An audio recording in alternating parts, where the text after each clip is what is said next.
Welcome to Your Strata Property, the podcast for property owners looking for reliable, accurate, and bite-sized information from an experienced and authoritative source.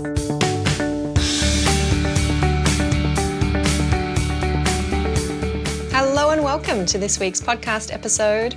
I'm your host, Strata lawyer Amanda Farmer, and it is my job here each week to help demystify the legal complexities of apartment living. Thank you so much for joining me. Solo episode from me this week. It's been a little while since it's just been me and you here riffing on the podcast. I'm looking forward to it. Our topic for today is all about owners corporations getting access to apartments. Access to do work on the common property, access to be able to investigate whether or not work needs to be done, access to protect other areas of the property from damage, or to investigate and to fix damage that may have been done by an owner or an occupier to the common property.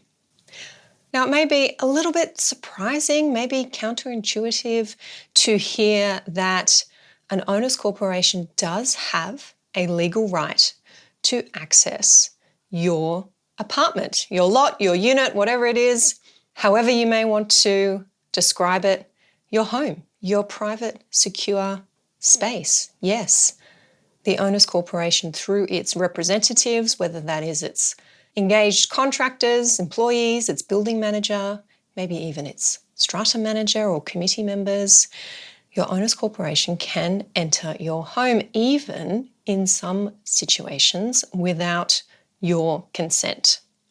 There is a legal framework regulating all of this, and that's what I want to talk about today. I get asked access questions regularly, whether it is in my role as a lawyer advising owners, whether I'm answering questions inside the member forum of our online membership community. This does come up. And at a time when I'm seeing more buildings than ever before, needing sometimes urgent repair and maintenance work done on the common property, I'm seeing it come up more often. And sometimes I am surprised to learn that owners, some strata managers, sometimes are not aware of the legal framework and what steps should be taken to ensure access can be obtained, both in times of urgency and at times when we just ultimately need to get the work done, get something fixed, comply with a legal requirement, whatever it is that may need to happen to ensure a building can continue to run smoothly. Today I'm going to walk you through some of the relevant legislation specific to New South Wales. That is where I am a qualified legal practitioner. I'm going to be referring to sections of the New South Wales Strata Schemes Management Act 2015 and highlighting perhaps some traps for inexperienced players, some areas that I've come across in my practice in the tribunal and through being across some of the relevant tribunal cases that you might want to look out for if you are a strata manager advising owners corporations, strata committees on their options for accessing apartments, or an owner who perhaps has received an access request and maybe you think it's a little unfair, or maybe you're surprised by that request. What are your rights and your obligations? Now, the starting point in our New South Wales legislation is Section 122 of our Strata Schemes Management Act. This is the section that sets out what I summarise as 3 circumstances in which an owners corporation may access a lot. That's what I'm going to refer to it as. When I say lot, I'm referring to your apartment or your unit, your flat, your home. 3 circumstances for access. Firstly, and probably in my experience the most common circumstance, an owners corporation can access a lot in order to carry out work that it is required to carry out pursuant to the law. That includes the repair and maintenance of common property, one of the most well-known, I think, most important legal obligations of an owners corporation, the duty to carry out repairs and maintenance to the common property. If that needs to be done, and in order to get that done, access is required to a lot, then Section 122 tells us that An owner's corporation may enter the lot for that purpose, may get access to the lot in order to carry out that work. Now, interestingly, that includes access for the purpose of actually doing the work. Maybe there is a structural wall that needs to be shored up. Maybe there's some waterproofing that needs to be done on the balcony or in a bathroom to prevent a leak that's going through to the lot downstairs. That is work that needs to be done, but it also includes access for the purpose of investigating whether any work needs to be done. So that's pretty broad. A situation where the Strata Committee might think, I think there's something going on up there in Unit 20. There's a leak going down to Unit 15 below.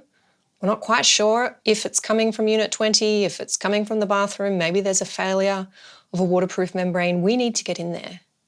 Send our plumber in there, send our qualified contractor in there to have a look and investigate whether there might be a problem with the common property for which we are responsible, but we don't know exactly what the issue is or what needs to be done until we get in and take a look. Section 122 says that an owner's corporation, by its agents, employees or contractors, may enter your lot for the purpose of investigating. The words in the section are determining whether any work is required to be carried out by the owner's corporation in accordance with the Act. So this can include inspections and investigations where a committee believes that an owner may have done unapproved work or work that is suspected to have damaged the common property. I've seen applications made to the tribunal for access orders, and we're going to get to that process soon. Access orders where there is a suspicion that an owner may have overstepped the bounds of a renovation approval, done work that wasn't part of the bylaw that granted them approval to do their work. They've gone a bit further. They've taken out a structural wall. They've renovated a bathroom. An owner's corporation can use Section 122 as a basis for seeking access to investigate whether or not that unapproved work has been done and whether or not there has been any damage to the common property. Now, I've said there's 3 circumstances in Section 122. That's the first one. The second circumstance in which an owner's corporation may access a lot is in order to carry out work that the owner's corporation is required to carry out pursuant to a notice that it has been given by a public authority. When we say public authority, we are thinking of authorities like our local councils. Maybe there is a fire order that the council has issued to the building and there is work that needs to be done inside lots in order to comply with that fire order. Section 122 is specific that an owner's corporation may access a lot for the purpose of carrying out that kind of work it has been ordered to do. Thirdly, an owner's corporation may enter a lot to carry out work that it is required to carry out pursuant to a tribunal order. So it may be that an owner has taken their owner's corporation to the tribunal seeking an order that certain work be done. In order to get that work done, access is required through one lot to be able to reach another or to reach the common property. The owner's corporation has been ordered by the tribunal to do that work. Then by Section 122, it is also authorised to access any other lot it may need to access in order to comply with the terms of that order. Now, those are the 3 circumstances that I have pulled out of Section 122. The question arises, of course, how and when does an owner's corporation get access to a lot? Does it ask? Does it have to set a time? Is there a period that must be complied with? Does it have to go and seek an order from the tribunal before it can get access? Well, Section 122 tells us that an owner's corporation can access a lot for the purposes that I've outlined there, those 3 circumstances, at any time if there is an emergency. What's an emergency? It's not defined in our legislation, but I say it's a situation where you may have water gushing out of the front door of an apartment. You might have a ceiling that has collapsed in the apartment below because there's a flood upstairs, quite different to a slow leak. Maybe there's a fire. And the owner's corporation, its contractors, those it has engaged, those it has instructed, need to get into a lot immediately. That means now, that means within hours. It doesn't mean within days or weeks. And we'll get to that kind of situation. It means immediate access is required. In that case, Section 122 says an owner's corporation can go into a lot at any time. No consent required, no notice required. It may enter at any time in an emergency for the purpose of attending to any of those three circumstances I outlined earlier. Doing work it needs to do under the Act, doing work it needs to do pursuant to a notice by a public authority, or doing work it needs to do pursuant to an order. It's kind of hard to think of an emergency situation that would relate to work that needs to be done pursuant to a tribunal order or the notice of an authority. It's more likely to be work that needs to be done urgently in an emergency in order to repair a problem with the common property, that being the kind of work that an owner's corporation is required to do under the Act. But what if there's no emergency? What if there's a slow leak, or there is a suspicion of illegal work, or there is an inspection that needs to be done by a contractor to scope some work that needs to be done on the common property pursuant to an order of the local council? Well, Section 122 tells us that unless there's an emergency, the consent of the occupier of the lot is needed before the owner's corporation can get access. Now, I want to be really clear here. That is the consent of the occupier of the lot. That's the tenant. That's the person who is living in the lot. It is not necessarily the owner. The owner may be the occupier, but may not. It may be a tenanted apartment. The owner's corporation needs the consent of the occupier. I was once involved in a case where the owner objected to the owner's corporation's contractors gaining access to the lot. The contractors had already been in there, had already done their investigations, done some work, I believe, on the common property. And the owner wrote an angry letter to the Strata manager and said, "You had no permission to go in there and do that work. How dare you?" But what had happened is that owner's tenant had permitted the owner's corporation's contractors to access the lot. And that tenant was perfectly entitled to do that. When you are the tenant in a strata apartment, you are in occupation, you are in control of who comes and goes from your home, and the Act recognises that. Section 122 says that the owner's corporation needs the consent of the occupier to access the lot unless there is a case of emergency. How do you get that consent? Well, Section 122 doesn't tell us that. Common sense, I suggest, should prevail. You ask for it. Depending on the circumstances, make a phone call, send an email, set out what's required and why, who needs to access the lot, and what the proposed date and time is. And as a matter of courtesy, it's a good idea to give as much notice as possible to the occupier so that they can make arrangements to be home or to leave their keys with their neighbour or with the building manager and ensure that access happens as smoothly as possible for everybody involved. I do know that there can be frustration among occupiers where they are told not 48 hours before a contractor is due to come in that a visit has been scheduled. And of course, when people have to work, study, have other commitments, that's going to be difficult to arrange at short notice. So as much notice as possible, a reasonable time, depending on the circumstances, of course, and recording that request in writing is important. It's important because if consent is not given, then there is a path for the owner's corporation to follow, which I am going to talk about shortly, but recording that request for consent to access on reasonable terms with reasonable notice is essential. Now, before I leave Section 122, I want to point out that it does say a person must not obstruct or hinder is the word, an owner's corporation in the exercise of its functions under this section. So don't get in the way of the owner's corporation or its contractors accessing your lot if everything's being approached reasonably and you understand the purpose for the access, and it is related to one of those three circumstances I've highlighted earlier.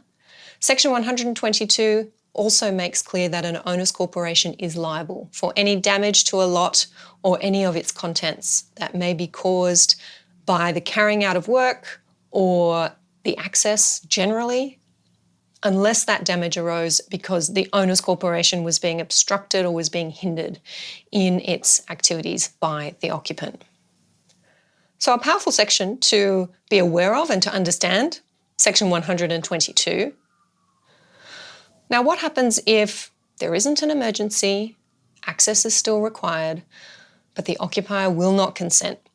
You've tried to have a discussion by phone, you've sent your letter, you've proposed some reasonable access terms, sufficient notice, you've described who's going to be there, what they're planning to do, and still the occupier will not consent to access, then the owner's corporation may seek an order of the tribunal requiring that occupant to provide access to the owner's corporation.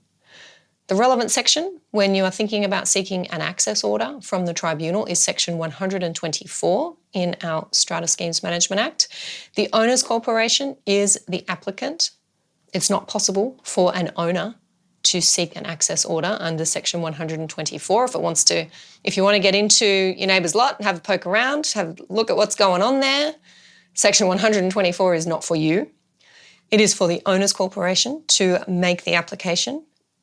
Importantly, mediation is not required before you lodge one of these applications. Unusually, most applications do require mediation to be attempted before you file them with the tribunal. This is one of the few areas that is exempt from the requirement for mediation. So as long as it is a request for access in order to inspect or repair common property, then mediation is not required before you make that application under Section 124. Remember what I said earlier, the respondent to this application is the occupier of the lot. That is the person required to give access, that is the respondent to your application. It is not the owner of the lot. I've seen a couple of reported cases in the tribunal where owners' corporations have come a cropper there with directing their applications to the owner when the owner is not the occupier. So make sure you're listing the correct respondent on that application. Now, Section 124 is a pretty short section in our legislation. I'm going to make sure we have links to all of these sections in the show notes for this podcast episode, so you can go over and have a read of them yourself. Section 124 doesn't set out what needs to be shown, what needs to be proven by an owner's corporation in order to obtain an access order.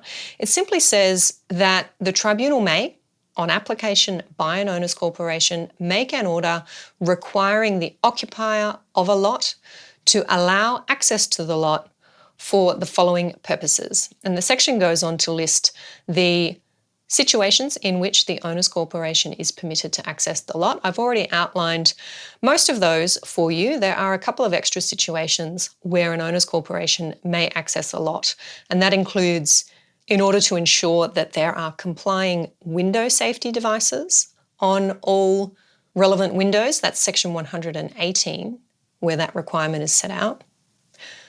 And also a specific right of entry and inspection under Section 123, which is relevant only to fire safety inspections. So you'll see some other sections there which may fit your particular scenario if you are an owner's corporation, a committee that needs to get access to a lot. But that's it. That's all that Section 124 tells us.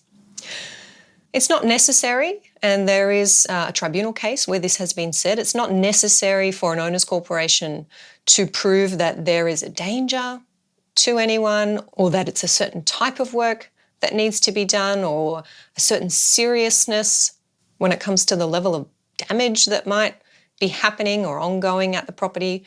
An owner's corporation simply has to establish its right to access the lot pursuant to one of the sections that's listed there in Section 124. And obviously, I think it's obvious, it's not set out in the section, but I think it's obvious, you need to show that you don't have consent, that the occupier has been asked and has not consented to access. Of course, if you have consent, then there is no need to seek a tribunal order. Now, I do just want to stop there because I have been very recently involved in representing an owner who is responding to an application for an access order under Section 124 filed by an owners corporation. And this application came as a complete surprise to my client. In the application, it was alleged by the owners corporation that my client had failed on a number of occasions to provide access to a contractor who was coming in to have a look at part of the common property adjacent to my client's lot that needed repairing. And when I had a chat to my client about this, my client was very clear that the owners corporation's contractors had been to the lot, had inspected the common property, and at no time had access been denied. Once I got the full story, it seemed that what had happened is the contractors had been to the lot, they had inspected, they were in the process of putting together their quotes to send back to the Strata committee, but none of that had been communicated to the Strata manager or to the Strata committee, and they didn't know that access had been granted. They made an assumption that it hadn't been and instructed their lawyer, paid for their lawyer to prepare the application and to file it. Now, that's not a situation that you as an owners corporation want to be in, getting your facts wrong because the left hand is not speaking to the right hand. If you are going to file an application for an access order, be absolutely clear on the day that you're filing that application that access is still refused. As clear as you can be, that if you've engaged contractors and you believe they haven't had access, double check that. Make sure that there hasn't been a communication between the owner and the contractor in the meantime and access hasn't been permitted. That's often the way it works. I know contractors communicating directly with owners makes sense. That's the most efficient way to do things. But if that contractor is not reporting back to the Strata manager or to the Strata committee where they've got to, then expensive, embarrassing assumptions can be made. No one wants to be put in that position. Now, if you're making an application for an access order, make sure that you clearly set out the terms of the order that you want. It's important that you're very clear on the purpose for the access, what work is going to be carried out when the contractors get there, who are the contractors, what are their names, what company are they from. If they can't make it, who are the alternate representatives who will be allowed to have access to the lot. If there isn't work being done, it's just an investigation, make that clear in the order. The tribunal will want to know exactly what it is you need this occupier to do and why. And the reason it's so important that orders are clear is because if there is no compliance with the order, if the occupier says, well, I'll allow Stuart, but I won't allow Sam to come into my apartment, we're going to be going back and looking at the terms of the order. What is it that the tribunal said was to happen? What is it that the occupier needs to comply with? So make those terms really clear, think hard about them. Sometimes you might want a provision in the order that the occupier is not to communicate with the contractors who are accessing the lot. I know sometimes that is an issue in some communities where occupiers are seen to be interfering with the process of contractors coming in and quoting, scoping work, and an owners corporation sees it as important that those contractors are objective, are not influenced by the opinion of the occupier. They predict that there's going to be some difficulties in that department, so they incorporate cleverly into the terms of the order that the occupier not communicate with the contractors and that they be able to come and go and then provide their opinion directly to the owners corporation. Having done this before, in a reasonably drawn-out, difficult case before the tribunal where orders were ultimately made in favour of my client owners corporation, I have a template. Sample orders for access available for free to the members inside our online community. I know a number of members have relied on this one to achieve success in the tribunal, seeking access orders. A link to our members-only copy of that template in the show notes for this episode. If you are not a member, then that template is there for you to purchase. If you like, even better, become a member and you'll get that one for free. Links to both the member copy and the non-member copy of that template, as well as access to our online membership community, there for you in the show notes to this episode. If you're not sure where the show notes are, they're over on our website, yourstrataproperty.com.au/podcasts. You'll see this podcast episode on the page there. Click through to get all the links, all the sections of the legislation that I'm talking about today, as well as the transcript of this episode. where I do talk in some detail about legislation, tips for tribunal proceedings. I know that this is the kind of information that committee members often want to share with their strata managers want to share with their clients. Go ahead and download the transcript for this episode, and that can be a great way to share this information as well. So, to summarise this legal framework for owners' corporations that need to obtain access to lots, you want to be really clear on the purpose for your access. Make sure that that is a purpose that is permitted by the Act. A good summary of the various bases on which an owners' corporation may access a lot is set out in Section 124 of our legislation. Start with a request. Ask for consent. If it's not an emergency, and emergencies are rare, I can tell you that, start with a request. The courtesy of a phone call, perhaps followed up by a request in writing. Seek the consent of the occupier for the access. Be clear about the purpose for which you are seeking access. Provide a reasonable time frame for that access, plenty of notice if you can. And be conscious that it is the owner's corporation's responsibility to make sure that no lot property or lot contents are damaged during the course of the attendance at the lot. If consent is refused or it's not promptly forthcoming, sometimes I find it is helpful to make clear to the occupier that the owner's corporation does have a legal right to access. Quote Section 122. Point out that the owner's corporation may go to the tribunal and may seek an order under Section 124. And if that happens, there may be legal costs that are incurred by the owner's corporation, and that may end up being payable by the occupier. So it's a good idea, you might want to point out to this occupier, to consent to access rather than to drag it out at risk of increased costs and, of course, disharmony and conflict within the community. Some occupiers are not aware that the owner's corporation has this legal right, so making that really clear can be helpful to get an access request across the line. And finally, if there is no consent forthcoming, access is certainly required. An order can be sought from the tribunal. Pursuant to Section 124, file your application, be very clear about the orders you are seeking. Get some inspiration from the template that I have for you. No mediation is required. It is one of the rare situations that is exempt from mediation. You can proceed to the tribunal.